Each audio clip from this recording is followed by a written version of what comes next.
नागरी वस्त्यांमध्ये घुसून बिबट्यांचे होणारे हल्ले मागील काही दिवसात वाढले आहे। अशातच शिराळा तालुक्यात 4 वर्षांच्या मुलावर बिबट्याने हल्ला केला। बिबट्याने नातवावर हल्ला केल्याचे पाहून आजोबांनी मोठं धाडस करून बिबट्याशी 2 हात करत बिबट्याच्या तावडीतून नातवाची सुटका केली। दरम्यान बिबट्याच्या हल्ल्यात जखमी झालेल्या मुलावर रुग्णालयात उपचार सुरू आहे। सांगली जिल्ह्यातील शिराळा तालुक्यातील गिरजवडे येथे सदरची घटना घडली आहे। गिरजवडे येथील 4 वर्षांचा आरव मुळेकर आजोबांसोबत शेतात गेलेला होता। यावेळी आरव याच्यावर बिबट्याने हल्ला करून गंभीर जखमी केले। हे पाहून जवळच असलेल्या आजोबांनी न घाबरता मोठे धाडस करून बिबट्याच्या तावडीतून आपल्या नातवाला वाचवले, तर मुलावर रुग्णालयात उपचार सुरू आहे।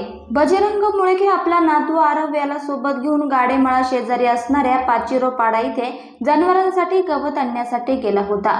दरम्यान त्याच वेळी अचानक झाडाच्या आड लपलेल्या बिबट्याने आरव याच्यावर झडप घालून त्यास ऊसाच्या शेतात फरफटत नेले। त्यावेळी काशीनाथ मुळेकर यांनी धावत जाऊन आरवची बिबट्याच्या तावडीतून सुटका केली। यात आरव याच्या मानेवर जखम झाली आहे।